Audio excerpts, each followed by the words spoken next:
Alhamdulillah, segala puji bagi Allah Tuhan semesta alam yang telah memberi kita nikmat sehingga pada kesempatan yang baik ini kita masih diperkenankan untuk bisa sama-sama menjalani berbagai macam aktivitas sebagaimana kapasitas kita masing-masing. Selawat teriring salam semoga tercurah kepada junjungan kita Nabi Muhammad SAW yang telah membawa agama Islam dari zaman kegelapan hingga zaman yang terang benderang seperti sekarang ini.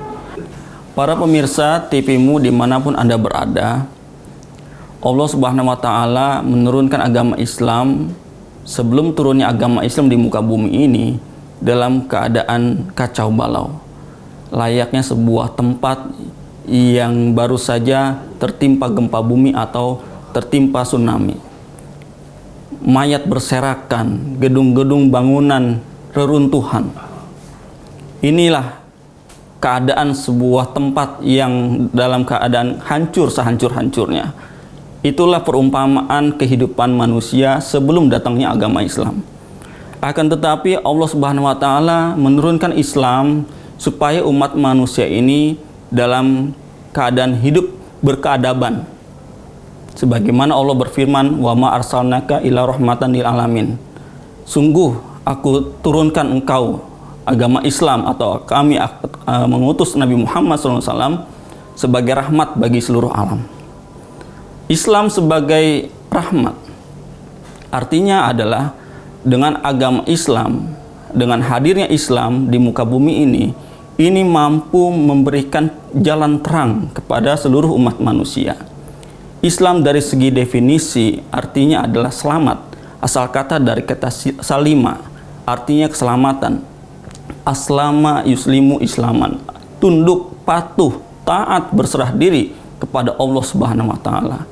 Dengan berpegang teguh kepada sumber ajarannya yaitu Al-Quran dan Sunnah, maka siapa saja yang mengikuti ajaran-ajaran Islam secara otentik, maka dia akan terselamatkan. Hadirin pemirsa TV-mu dimanapun Anda berada, agama Islam tentu ini menjadi rahmat bagi siapa saja yang ingin hidupnya selamat baik di dunia maupun di akhirat kelak. Maka dari itu dalam sistem ajaran Islam ada 4 hal yang harus dipahami oleh umat Islam, yaitu berkaitan dengan akidah, yang kedua ibadah, ketiga akhlak, dan yang keempat adalah muamalah dunawiyah. Dari keempat aspek ini, maka setiap manusia harus mampu menjalani 4 hal tersebut. Allah berfirman, "Ya ayyuhalladzina amanu dkhulu fi silmi kafah." Wahai orang yang beriman, masuklah kalian ke dalam Islam secara menyeluruh. Ya, kita tidak bisa berislam hanya pada satu aspek saja, misalkan pada aspek akidah atau ibadahnya saja yang difokuskan, tetapi menyeluruh, semuanya kita harus mampu mengimplementasikan ajaran Islam.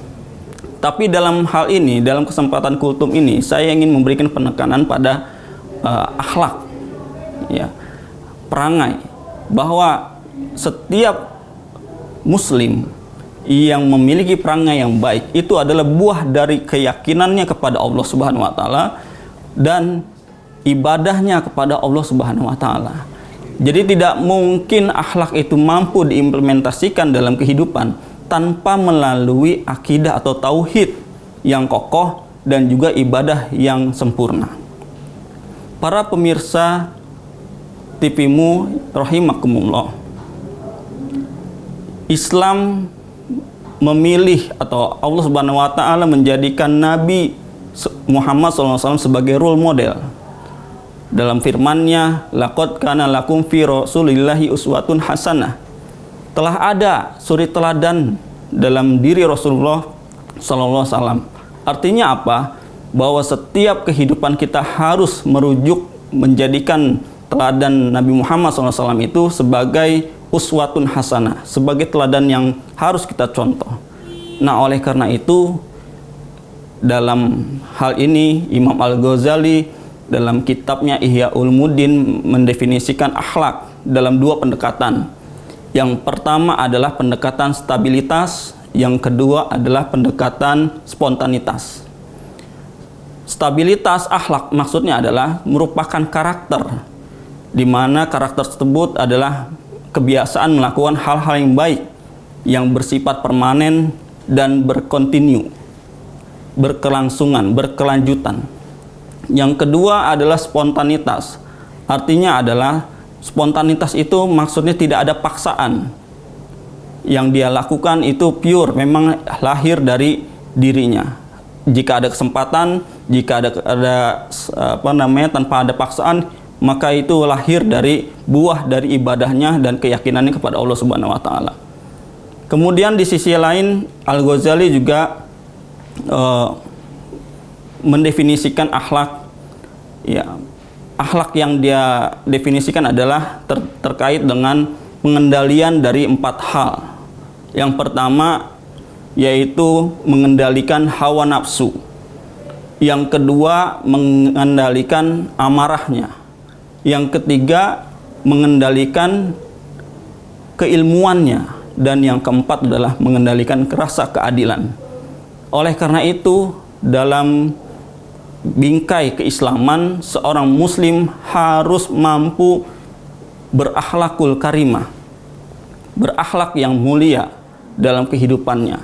A.R. Fakhrudin mengatakan, jika engkau ingin mengenal siapa anggota Muhammadiyah atau kader-kader Muhammadiyah, maka tanyalah kepada tetangganya. Maka tanyakanlah hal itu kepada orang yang ada di dekatnya. Artinya apa? Akhlak yang timbul, yang lahir karena pendekatannya ibadah kepada Allah dengan pendekatan tauhid, maka akan melahirkan perangai yang baik. Rasulullah SAW itu diutus oleh Allah Subhanahu wa taala, innama bu'istu liutamima karimah akhlak. Sesungguhnya aku ini diutus oleh Allah untuk menyempurnakan akhlak manusia. Kemudian dari akhlak ini, maka ini bisa melahirkan kehidupan atau tatanan sosial yang sangat baik, di mana akhlak ini juga mampu mengantarkan perilakunya ke jalan yang baik. Ada sebuah kisah. Ini kisah seorang anak dengan Khalifah Umar bin Abdul Aziz, di mana Umar ingin mengetes akidah atau akhlak dari si anak tersebut. Ya, anak itu berprofesi sebagai pengembala domba.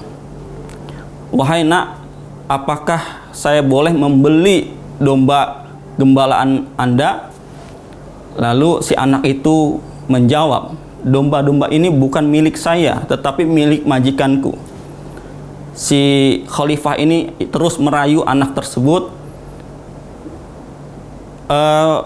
Dari sekian banyak domba-domba yang kamu gembalakan, satu saja mungkin majikanmu tidak akan mengetahui. Bolehkah saya akan membelinya? Lalu si anak itu menjawab, wahai tuan, memang majikanku ini tidak melihat aku, tetapi Allah melihat saya. Maka apabila saya jual domba-domba yang saya gembalakan ini, maka akan disaksikan oleh Allah Subhanahu wa taala. Nah, oleh karena itu, dari kisah sekelumit antara Khalifah Umar bin Abdul Aziz dengan seorang anak yang berprofesi menggembala domba, ini menunjukkan sebuah akhlak yang sangat baik, sebuah akhlak yang sangat agung yang diperlihatkan oleh si anak tersebut. Nah, oleh karena itu, inilah yang diharapkan oleh ajaran Islam, supaya umat Islam yang ada di sekitar kita harus betul-betul menjadikan akhlak sebagai pedoman untuk menjalani hidup bermasyarakat, berbangsa, dan bernegara.